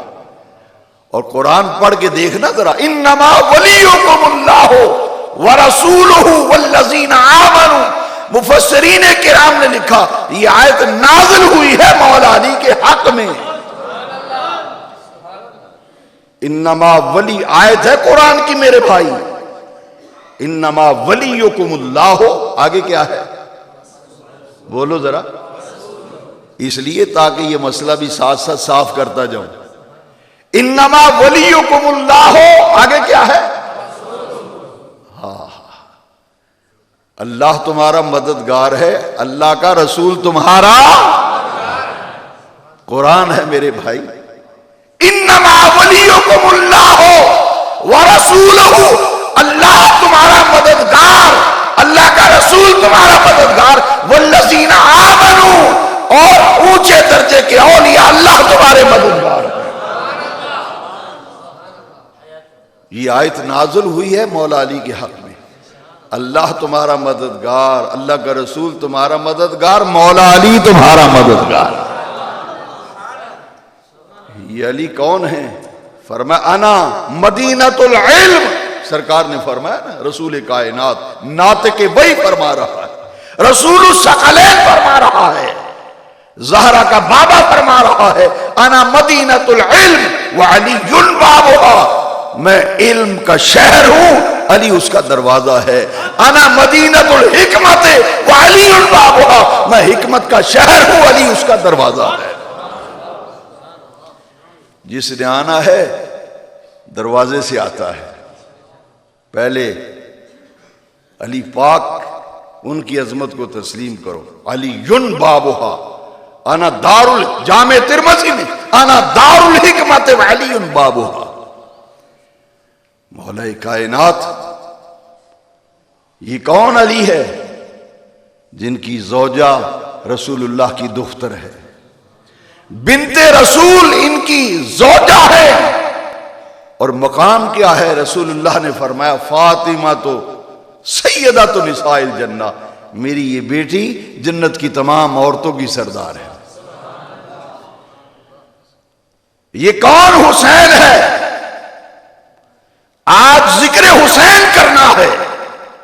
یہ کون حسین ہے جس کے بارے میں رسول فرما رہے ہیں اس کی محبت میری محبت خدا کی محبت، اس سے بغض محمد سے بغض صلی اللہ علیہ وسلم، اور حضور سے بغض خدا سے بغض۔ یہ وہ حسین ہے جس کے بارے میں رسول نے فرمایا علیہ السلام الحسن والحسین سیدا شباب اہل الجنہ، حسن بھی جنت کے جوانوں کا سردار، حسین بھی جنت کے جوانوں کا سردار۔ اور پوچھو اپنے سر جی سے، پوچھو سر جی سے کہ جس کے متعلق رسول یہ فرما رہا ہے ان کے متعلق زبان درازی کر رہے ہو، تمہیں کیا پتا؟ یہ رسول نے یزید کے بارے میں کہا، یہ علی کے لخت جگر حسین کے بارے میں کہا، اور شرم نہیں آتی؟ رسول کائنات فرما رہے ہیں۔ اور سنو، یہ کون فاطمہ الزہرا ہے؟ توجہ سے سنو ذرا، میرے رسول فرماتے ہیں فاطمہ جنت کی تمام عورتوں کی سردار ہے۔ فاطمہ تو بدعۃ منی، فاطمہ میرے جسم کا ٹکڑا ہے،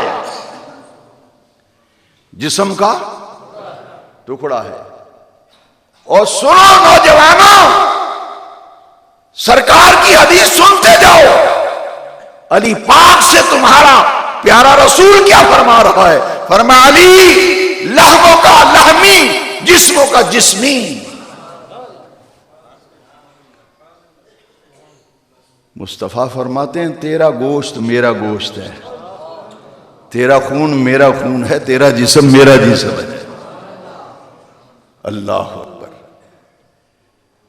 اور فاطمہ الزہرا کی رگوں میں خون رسول ہے، خون رسول۔ انہوں نے دودھ پیا ہے شبیر اور شبر، حسن و حسین، دودھ پیا ہے فاطمہ الزہرا کا سلام اللہ علیہ، اور جن کو رب نے نسوانی عوارض سے پاک رکھا ہے۔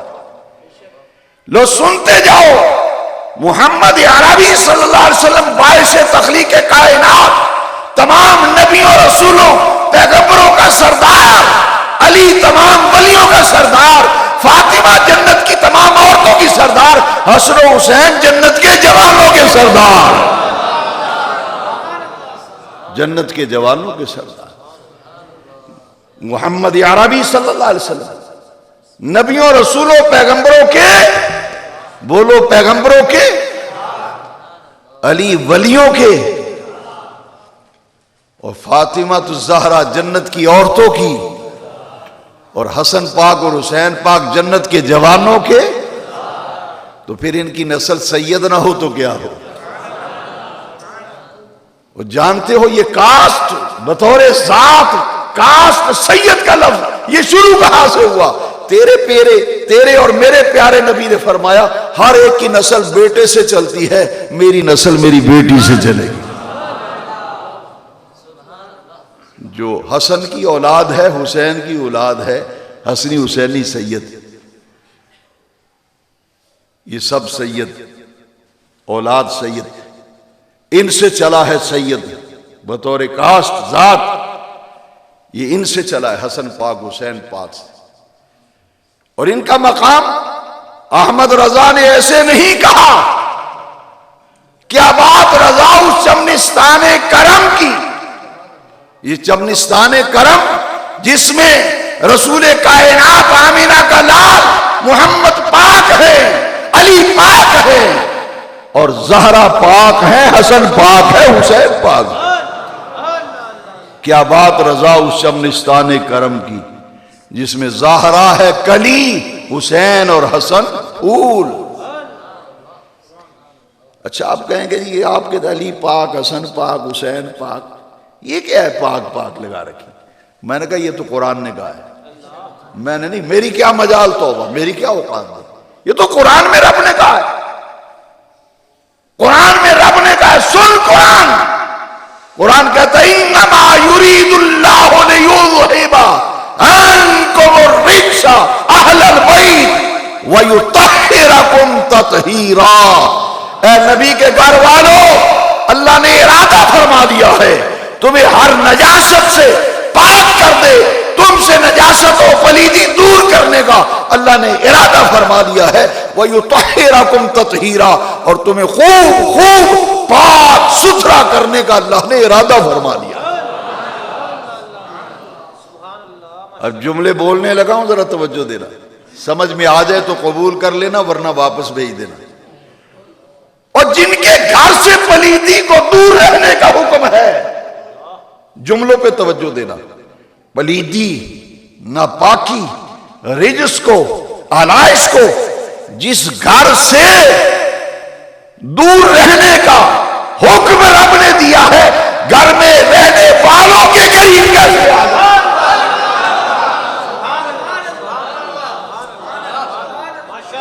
گھر سے دور رہنے کا حکم ہے۔ انما یرید اللہ لیذھب عنکم الرجس اہل البیت، قرآن ہے اللہ کا، ویطہرکم تطہیرا، اور جس گھر کے قریب پلیتی کو آنے کا حکم دے دیا، خبردار اس گھر کے قریب تک نہیں آنا، تو گھر کے قریب آنے سے رب نے روک دیا، تو اندر رہنے والوں کے قریب کیسے آ گئی؟ شرم نہیں آتی کلمہ پڑھ کے یزید کی طرفداری کر رہا ہے۔ یرید اللہ لیذھب، میں نے نہیں کہا، تیرے میرے رب نے کہا، محمد بھی پاک صلی اللہ علیہ وسلم، علی بھی پاک، فاطمہ بھی پاک، حسن بھی پاک، حسین بھی، یہ کس نے پاک کیا ہے؟ سارے بولو کس نے پاک کیا؟ ہوئے ہوئے کیسے پاک ہیں؟ لو یہ بھی سنتے جاؤ. میں ریفرنس بھی کوڈ کر ہی دیتا ہوں، ورنہ چاہیے تو یہ تھا کہ خود رات کو محنت کرتے، کتابیں کھول کے دیکھتے کہ بیان کر گیا، لکھا کہاں ہے، مزہ آ جاتا. لیکن چلو تو ہمیں خیر خواہی مقصود ہے، بتا ہم دیتے ہیں، صفحہ خود تلاش کر لینا.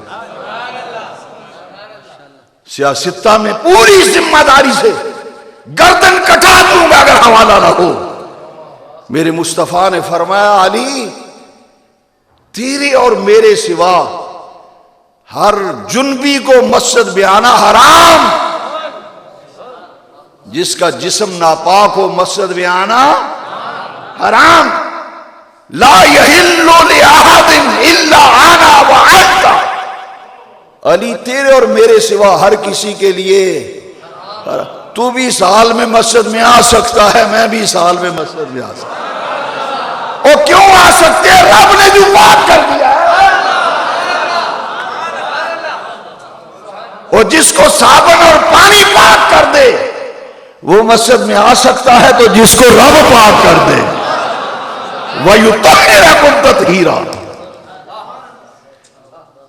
جو چیز ہمارے جسم کو ناپاک کرتی ہے، اللہ کی عزت کی قسم ہے، نہ علی پاک کا جسم اس سے ناپاک ہوتا ہے، نہ محمد عربی کا جسم ناپاک ہوتا ہے. یہ پاک ہے، علی بھی پاک اور محمد بھی صلی اللہ علیہ وسلم. اب ذرا غور کرنا اور توجہ دینا. کہتے جی عورتوں کو وَيَسْأَلُونَكَ عَنِ الْمَحِيضِ، مینسز کے بارے میں ہے محبوب، یہ آپ سے مینسز کے بارے میں پوچھیں گے، سوال کر رہے ہیں. کہتے جی عورتوں کو کچھ مجبوری کے دن آتے ہیں، کوئی لفظ بولتا ہے، کوئی لفظ بولتا ہے.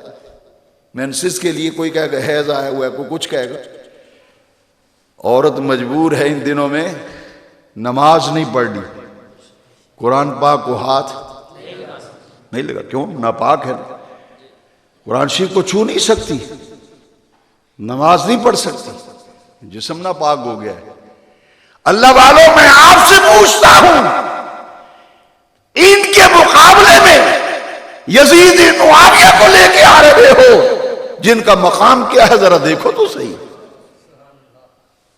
میرے حسن پاک ظہر کی اذان ہوئی مسجد نبوی میں، ظہر کی اذان، سیدہ خاتون جنت ظہر کی نماز پڑھتی ہے. نماز ظہر پڑھ کے فارغ ہوئیں، عصر اور ظہر کا درمیانہ وقت تھا کہ نماز عصر بالکل قریب تھی کہ امام حسن کی ولادت ہو گئی. امام حسن کی پیدائش، ولادت ہو گئی. اور عورت جب تک خون نفاس بند نہ ہو، ناپاک ہے، ناپاک ہے، ناپاک ہے، نہ قرآن پڑھ سکتی ہے ہاتھ لگا کر، نہ نماز، کیونکہ جسم. ادھر حسن پیدا ہوئے، چند دقیقے گزرے نا، چند منٹ، مسجد میں اذان ہوتی ہے، اللہ اکبر اللہ اکبر، حی علی الصلاۃ، حی علی. زہرا اسی وقت وضو کرتی ہے. نبی کی دختر و بنت رسول زہرا پاک مصلی بچھا کر عصر کی نماز پڑھتی ہے. میں ڈرتے ڈرتے بچتے بچتے بڑا محتاط لفظ بولتا ہوں، اللہ مجھے معاف کرے. میں بچتے بچتے کہتا ہوں اللہ کریم نے رسول اللہ کی صاحبزادی کو، حسن کی ماں کو، حسین کی ماں کو اور علی کی زوجہ کو رب کریم نے نسوانی عوارض سے پاک بنایا. نعرہ تکبیر، نعرہ رسالت، زہرا پاک، سیدہ زہرا پاک. میں آپ سے پوچھتا ہوں، او فتوے لگانے والوں، لگاؤ فتویٰ. حسن پیدا ہوئے ہیں، رسول اللہ کی بیٹی نماز پڑھ رہی ہے. کیوں پڑھ رہی ہے؟ ہیں پاک. کس نے پاک کیا؟ رب کہتے ہیں کائنات والوں سنو، میں نے پاک کیا ہے، میں نے پاک کیا ہے. جس کو رب پاک کر دے اس کی طہارت میں کوئی شک ہو سکتا؟ اماں یہ چادر پاک ہے یا نہ پاک ہے؟ کیوں بیٹا کیا بات ہے؟ اماں نماز پڑھنا چاہتا ہوں. یہ بسترے کی چادر ہے 4 روپے کی، پتہ نہیں پاک ہے یا نہ پاک ہے. ماں کہتی بیٹا میں نے دھوئی تھی، پاک کی ہے، اس کو شرط کیا میں نے دھویا تھا، پاک ہے. اور جس کو ماں دھو کے پاک کرے اس کی طہارت میں شک نہیں کرتا، تو جس کو رب نے پاک کیا اس کی طہارت میں شک کرتا ہے. اور جس کو رب نے پاک کیا وَيُطَهِّرَكُمْ تَطْهِيرًا وَيُطَهِّرَكُمْ تَطْهِيرًا. میرے محمد بھی پاک، میرا علی بھی پاک، زہرا بھی پاک، حسن و حسین بھی پاک. جنت کے جوانوں کے سردار ہیں. رسول نے سونگھا، فرمایا جنت کی خوشبو آ رہی ہے ان دونوں سے. حسین کھیلتے ہوئے آئے نا، سرکار کی گود میں آ کے بیٹھ گئے. میرے آقا آپ دیدہ ہوئے، آنسو گرے. صحابہ نے کہا حضور آج ہم دیکھ رہے ہیں آپ دیدہ ہیں، آنسو آ رہے ہیں، وجہ کیا ہے؟ لو سنو ذرا توجہ سے، السوائق المور کا پڑھ کے دیکھ. سرکار نے فرمایا اتانی جبرائیل فاخبرنی، پوری ذمہ داری سے کہہ رہا ہوں، جب جی چاہے آ کے دیکھ. میرے مصطفیٰ پاک فرما رہے ہیں رحمت کائنات، فرماتے ہیں اتانی جبرائیل، ابھی اللہ نے میرے پاس جبریل کو بھیجا ہے. فاخبرنی، میرے پاس اللہ کا پیغام لے کے آیا ہے، ان امتی ستقتل ابنی ھذا. حضور نے حسین کو گود میں اٹھایا، کندھے پہ ہاتھ رکھا ہے، رسول اشارہ فرما رہے ہیں، فرمایا ابھی جبریل کو رب نے بھیجا ہے، آیا ہے میرے پاس، اللہ کا پیغام لے کے آیا ہے. پیارے محبوب، آپ کی امت آپ کے اس بیٹے کو قتل کر دے گی، شہید کر دے. اللہ کا پیغام آیا ہے، میرا بیٹا شہید ہوگا حسین. آنسو جاری ہوئے نا. فرمایا اس خبر پہ میں آپ دیدہ ہوا. رسول دعا نہیں فرماتے کہ یا اللہ بچا لے میرے حسین کو، بچا لے بچا لے، نہیں. کہا بھی خبر آئی ہے، اللہ نے پیغام دیا ہے، میری امت ان امتی ستقتل ابنی ھذا، میری امت میرے اس بیٹے کو شہید کر دے گی. یہ نہیں کہا کہ بچ جاؤ، کہتے بچایا کیوں نہیں؟ اور بچایا اس لیے نہیں، امتحان تھا، امتحان تھا. وہ بڑا بے وقوف ہوگا جو کہے گا بیٹا امتحان میں نہیں بیٹھنا، بچ جا آرام کر. نہیں، امتحان تھا نا. وَلَنَبْلُوَنَّكُمْ بِشَيْءٍ، امتحان میں بیٹھنے سے پروموشن ہوگی، اگلی کلاس میں جائے گا، فائنل میں پہنچا ہے، ایگزام دے گا، پھر اس کو ڈگری ملے گی، ڈپلومہ ملے گا. یہاں بھی ایک سند ملنے والی ہے، ایک ڈپلومہ اور ڈگری ملنے والی ہے، وہ ڈگری ہے شہادت کی. یہ ڈگری کالج سے ملے گی، یونیورسٹی سے ملے گی. اور یہ ڈگری کہاں سے مل رہی ہے؟ یہ کائنات کے رب کی طرف سے مل رہی ہے. پیارے حسین تجھے ڈگری ملنے والی ہے، امتحان میں بیٹھنا ہے، شہادت کا مرتبہ پانا ہے. سن حسین، میرے آقا نے اسی وقت ہاتھ اٹھائے. میں حدیث پڑھتا ہوں، سن ذرا حدیث. یہ نہیں کہا کہ حسین بچ جائے، شہید ہو. اچھا جبریل میرا بیٹا شہید ہوگا؟ ہاں یا رسول اللہ، اللہ نے پیغام بھیجا ہے حسین شہید ہوگا. رسول نے اسی وقت ہاتھ اٹھائے، کہا اللہم اے میرے پروردگار آت الحسین صبرم و اجرا. جب میرا بیٹا شہید ہو رہا ہو، شہادت کے ان نازک اور کٹھن مراحل میں میرے حسین کو صبر بھی دینا اور اجر بھی عطا فرمانا. یہ حسین ہے جس کے لیے رسول کائنات دعا فرما رہے ہیں، اللہ شہادت کے وقت حسین کو صبر بھی دینا اور حسین کو اجر بھی دینا. یہ بھی فرمایا کہ سن، اب توجہ رکھنا ذرا، میں اختتام کی طرف جا رہا ہوں، بات سمیٹ رہا ہوں، پھیل زیادہ گئی، میرے لیے سمیٹنا مشکل ہو رہا ہے. توجہ چاہتا ہوں ذرا. یہ بھی بتایا، حدیث سنائی، سن 60 ہجری کے خاتمے نومر لوگوں کے اقتدار میں آنے سے تیری پناہ مانگتا ہوں. اشاروں کنایوں میں بتا دیا 61 ہجری میں واقعہ کربلا ہوگا، اشاروں میں بتا دیا۔ شہادت کی خبر بھی دے دی، شہادت کی، میری امت میرے اس بیٹے کو شہید کرے گی، دعا بھی فرما دی، میرے حسین کو صبر بھی دینا، اور فرمایا ام سلمہ بات سنو، ام المومنین، لبیک یا رسول اللہ، حضور میں حاضر ہوں، فرمائیے کیا بات ہے؟ سرکار نے فرمایا ام سلمہ یہ لے، یہ مٹی ہے، اس کو ذرا سنبھال کے رکھ لے، یہ مٹی ہے، اس کو سنبھال کے رکھ۔ آقا یہ کیسی مٹی ہے، کہاں سے آئی ہے، مجھے کیوں دے رہے ہیں، یہ مٹی کیسی ہے؟ فرمایا یہ اس میدان کی مٹی ہے جہاں حسین کا مقتل ہوگا، جس میدان میں حسین شہید ہوں گے نا، یہ اس میدان کی مٹی ہے، یقال لہا کربم و بلا، اس سرزمین کی مٹی ہے۔ حضور یہ آپ کے پاس کیسے آئی؟ جہاں حسین شہید ہوں گے اس جگہ کی مٹی۔ فرمایا ہاں اس جگہ کی، اس میدان کی مٹی۔ حضور لایا کون ہے؟ فرمایا یہ تو جبرائیل امین لے کے آیا ہے، جبریل لے کے آیا ہے، رب نے جبریل کو حکم دیا ہے جہاں نبی کا نواسہ شہید ہونا ہے نا، مقام طوف بھی اس کا نام آیا ہے، نینوا بھی آیا ہے، کربلا بھی آیا ہے، اس مقام کی مٹی لایا ہے۔ اور یہ مٹی کیوں لایا ہے؟ سرکار نے ام سلمہ کو جب مٹی دی، فرمایا لو سن حدیث ذرا، فرمایا اذا تحولت هذه التربة دما، فرمایا جس دن یہ مٹی خون بن جائے سمجھ لینا میرا حسین شہید ہو گیا۔ مٹی بھی دی سرکار، سن 61 ہجری کا ذکر بھی فرمایا، حسین کے قاتل کی بھی خبر دی،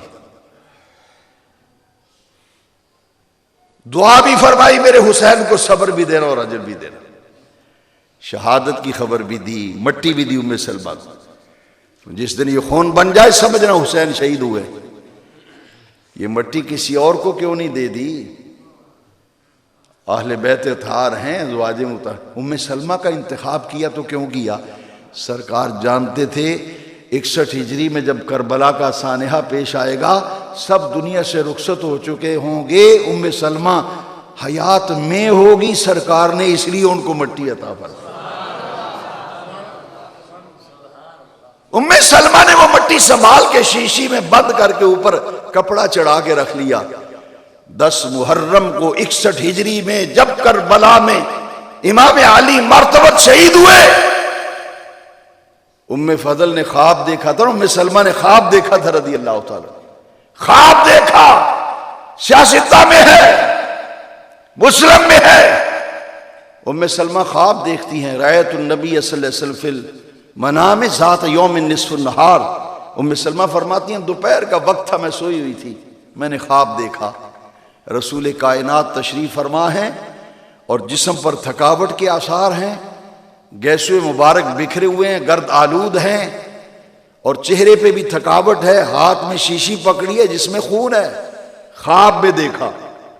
فرماتی ہیں میں پریشان ہو گئی، میں نے کہا، فرماتی ہیں رأیت النبی صلی اللہ علیہ وسلم فی المنام ذات یوم نصف النہار، دوپہر کا وقت تھا، خواب میں رسول الثقلین کو دیکھا، تاجدار کائنات کو دیکھا، جسم پہ تھکاوٹ ہے، گیسوئے مبارک گردآلود ہیں، ہاتھ میں خون کی شیشی ہے۔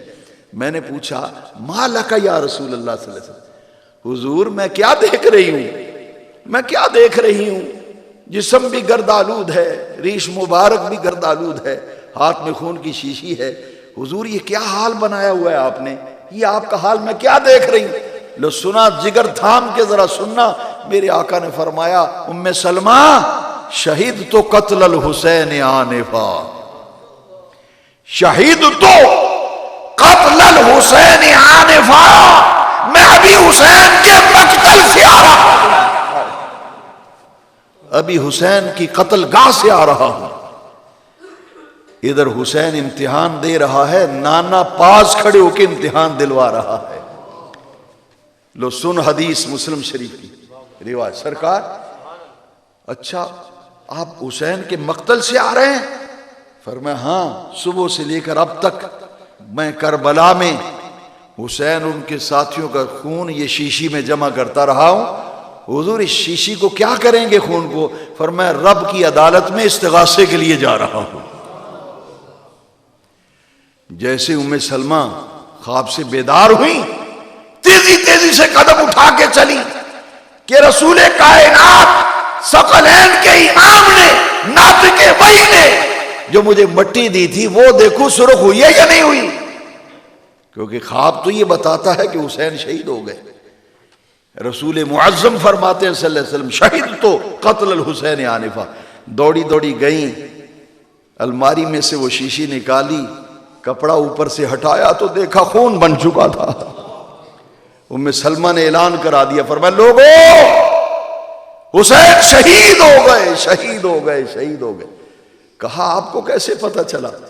فرمایا ابھی رسول کائنات، ناطق وحی، امام الانبیاء، سید المرسلین، آمنہ کے لال، مکے کے شہر یار، مدینے کے تاجدار، فاطمہ کی ابا جان، حسنین کے نانا جان خواب میں ملے ہیں.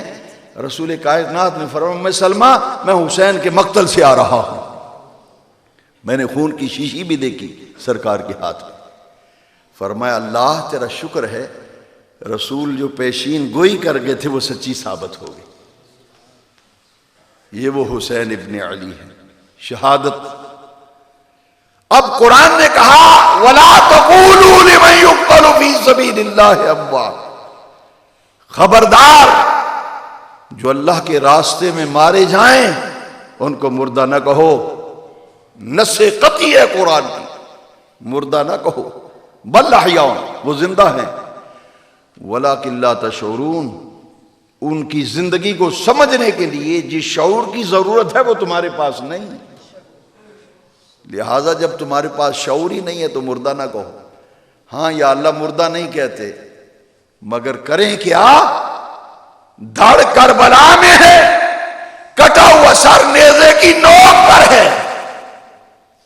اور یا اللہ تو فرماتا ہے مردہ نہ کہو. فرمایا خبردار، میں تاکیدن کہہ رہا ہوں وَلَا تَحْسَبَنَّ الَّذِينَ، چوتھا پارہ 8واں رکوع، لَا تَحْسَبَنَّ الَّذِينَ قُتِلُوا فِي سَبِيلِ اللَّهِ أَمْوَاتًا. خبردار مردہ کہنا بھی نہیں، مردہ خیال، گمان اور تصور بھی نہیں کرنا. یا اللہ کس کو؟ فرمایا جو میرے راستے میں قتل ہو جائے نا، اپنی جان دے، اس کو مردہ خیال بھی نہیں کرنا، سوچنا بھی نہیں. کیوں یا اللہ؟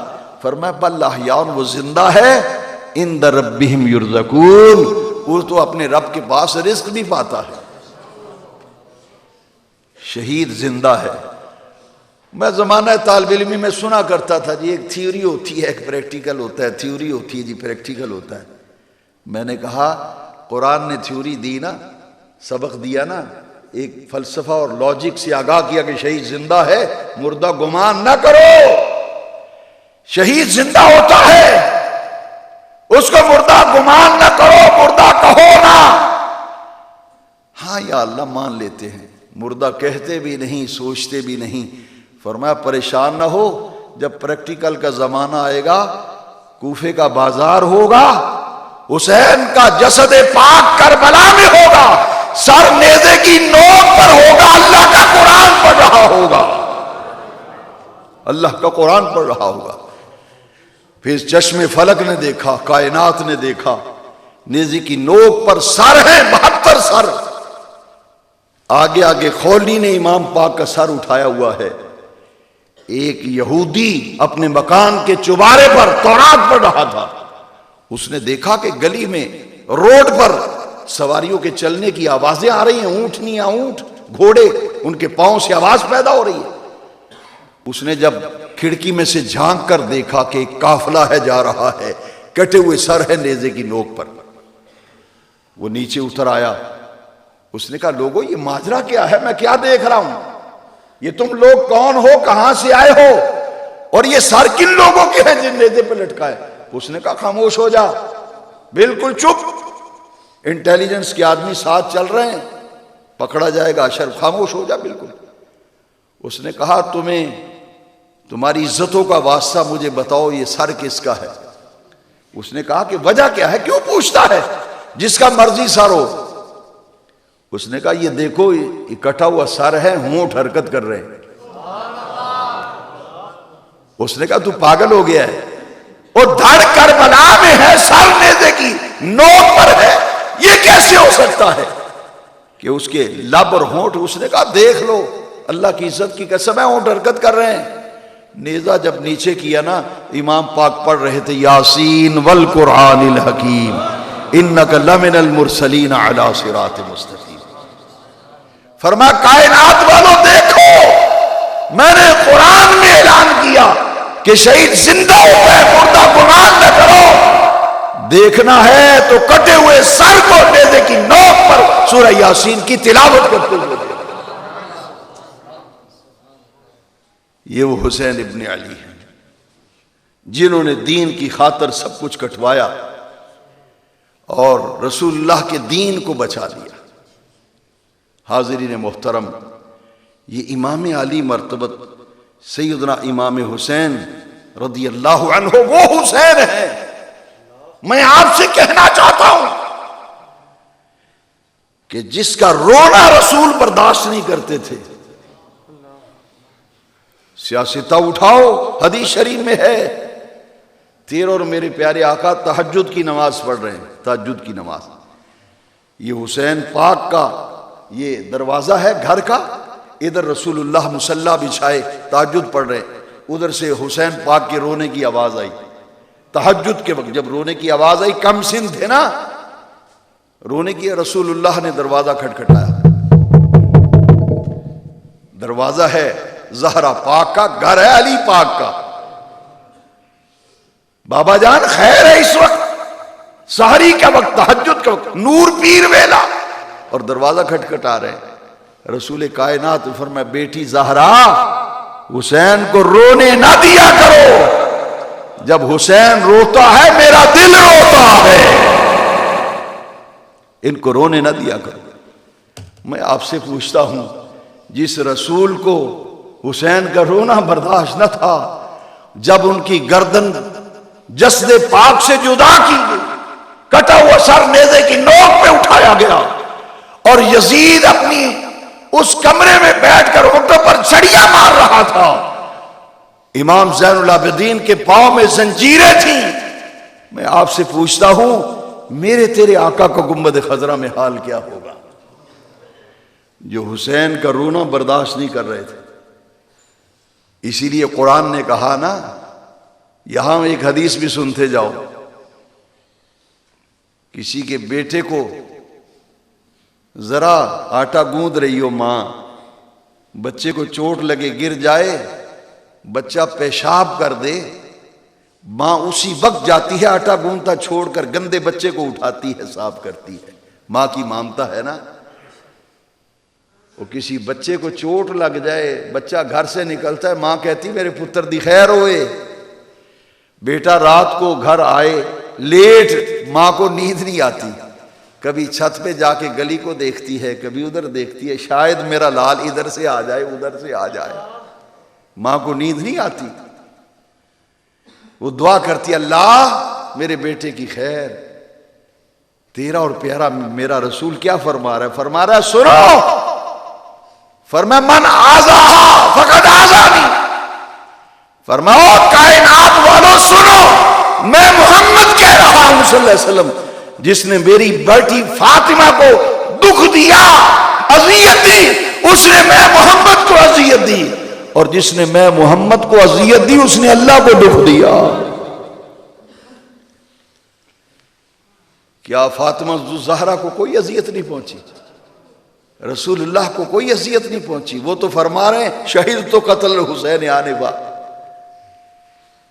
لوگ قرآن بھی سنتے جاؤ، کہتے یزید کو جی کچھ نہ کہو، میں تیرا ماما لگتا ہے، یزید کو کچھ نہ کہو۔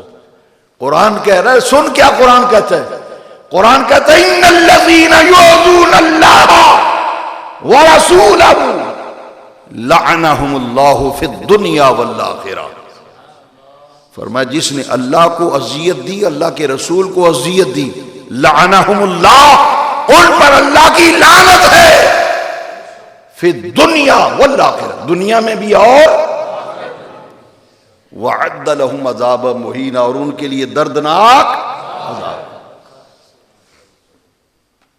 یزید کو جی لعنت نہ کرو جی، کچھ نہ کہو، وہ جی کلمہ پڑھتا تھا، بلے ہو نمازیو، اس رسول کے نواسے کو شہید کر دیا جس کے لیے رسول نے خطبہ چھوڑا تھا، خطبہ چھوڑا رسول کائنات نے۔ مولانا محمود احمد طور بیٹھے ہیں، عاشق رسول، بڑے فاضل، میرے بہت محبوب عالم ہیں، ان سے پوچھو جمعہ کا خطبہ ہو رہا ہو تو وہی احترام و ادب جمعہ کا خطبے کا ہے جو نماز کا ہے، جو نماز کا احترام وہ خطبے کا احترام۔ نبی کائنات نے فرمایا جس نے خطبے میں تنکے کو توڑا اس نے ثواب کو ضائع کر دیا۔ کوئی بولتا ہے تو بولے، یہ بھی نہیں کہنا چپ ہو جا، جس نے کہا اس نے خطبے کے ثواب کو ضائع کر دیا۔ جو نماز کا ادب و احترام وہ خطبے کا ادب و احترام۔ اب ذرا غور کرنا، صحابہ سے بڑھ کر کوئی بھی ہے جو مسئلہ جانتا ہو؟ وہ صحابہ کو پتہ نہ چلا؟ حسین آئے ہیں کھیلتے ہوئے، ادھر کے نمازی کا کندھا پکڑا، ادھر کے نمازی کا کندھا پکڑا، ایسے کر کے جگہ بنا کے آگے آ رہے ہیں۔ ہائے ہائے، اللہ کی عزت کی قسم ہے، میں دکھاتا ہوں جس صف سے حسین گزر رہے تھے نمازی ہٹ جاتے تھے، جگہ دے دیتے تھے۔ یہ وہ حسین خطبہ دے رہے ہیں رسول منبر پہ، رسول الثقلین، تاجدار کائنات صلی اللہ علیہ وسلم خطبہ دے رہے ہیں۔ دیکھا مسجد نبی کا سین ناہموار ہے، حسین گر گئے، رسول کائنات منبر سے نیچے اتر آئے، حسین پاک کو جا کے اٹھا لیا، اٹھا کے سینے سے لگایا، منبر پہ بٹھا کر پھر خطبہ ارشاد فرمایا، جن کے لیے خطبہ چھوڑا۔ یہ کون حسین ہے؟ یہ وہ حسین ہے، رسول نماز پڑھ رہے ہیں، حسین کم سن ہے، کھیلتے کھیلتے آئے، چھلانگ لگائی، حضور کے اوپر بیٹھ گئے۔ ہائے ہائے ہائے، اللہ کو یہ منظر بڑا پسند آیا۔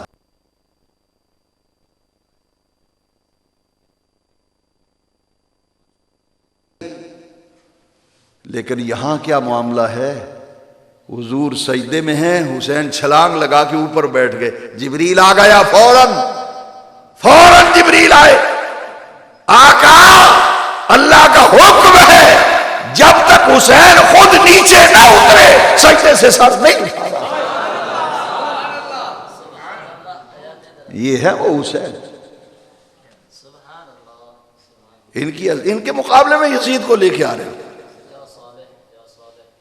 ان کے مقابلے میں، اور رسول کائنات کہہ رہے ہیں سنو، من آذاہا، جس نے میری بنت بطول فاطمہ کو دکھ دیا اس نے مجھے دکھ دیا، جس نے مجھے دکھ دیا اس نے اللہ کو دکھ دیا۔ فرمایا جس نے رسول کو اذیت دی، قرآن ہے میرے بھائی، قرآن قصہ کہانی نہیں ہے، اللہ کا قرآن ہے، رب کا قرآن ہے۔ ان الذین یؤذون اللہ ورسولہ لعنہم اللہ فی الدنیا والآخرہ، جس نے اللہ کو دکھ دیا اس کے رسول کو دکھ دیا، دنیا میں بھی اس پر اللہ کی لعنت اور آخرت میں بھی اللہ کی، اور ان کے لیے دردناک عذاب، وعد لہم عذاب مہینہ۔ موضوع نہیں ہے میں مگر یہ کہنا چاہتا ہوں دنیا میں بھی اور آخرت میں۔ سنو ذرا، حضرت بیٹھے ہیں، پوری ذمہ داری ہے، جب جی چاہو میں حوالہ دکھانے کے لیے تیار ہوں۔ یہ جو تھا نا خبیث ابن زیاد، ابن زیاد جو کوفے کا گورنر تھا، جب یہ مرا تو یاد رکھو ایک سانپ آیا، باریک سا سانپ، میں دکھاتا ہوں، باریک سانپ آیا، لوگ ڈر گئے، کہا وہ آ گیا، ہٹو بچو، وہ آ گیا۔ بھائی کون آیا، کیا آیا، کہاں سے آیا؟ کہا دیکھو ایک باریک سا سانپ آ رہا ہے۔ آتے ہی لاشیں پڑی ہوئی تھی، سونگتا جا رہا ہے سانپ، جہاں ابن زیاد بدنہاد بدبخت کی لاش پڑی ہوئی تھی اس کے ناک میں داخل ہو گیا، ناک کے راستے داخل ہو کے منہ کے راستے سانپ نکلا، پھر منہ کے راستے داخل ہوا، پھر ناک کے راستے نکلا۔ قاتلان حسین کا انجام کیا ہوا؟ یہ الگ موضوع ہے، زندگی رہی تو پھر کبھی عرض کروں گا۔ یہ وہ حسین پاک ہے، ان کو جس نے دکھ دیا، فرمایا اس نے رسول کو دکھ دیا، اس نے اللہ کو دکھ دیا، اللہ کو دکھ دیا، اس پر دنیا میں بھی لعنت، آخرت میں بھی۔ اور کائنات نے دیکھا ہے، سانپ آیا ہے، ناک کے راستے داخل ہوتا ہے، منہ سے نکلتا ہے، منہ میں سانپ داخل ہوتا ہے، ناک سے نکل رہا ہے۔ ان سے مقابلہ کر رہے ہو یزید کا؟ اس لیے پھر کیوں نہ کہیں یہ جو ہستیاں ہیں، کیا بات رضا اس شمنستان کرم کی جس میں زہرا ہے، قلی حسین اور حسن۔ زندگی رہی تو خطبہ جمعہ میں بات کروں گا، آج ختم کرتا ہوں۔ میرا سلام عقیدت ہو، میں کافی تھک گیا ہوں اب، میرا سلام عقیدت ہو اس گھرانے کو اور حسین پال کر دیا جس نے زمانے کو۔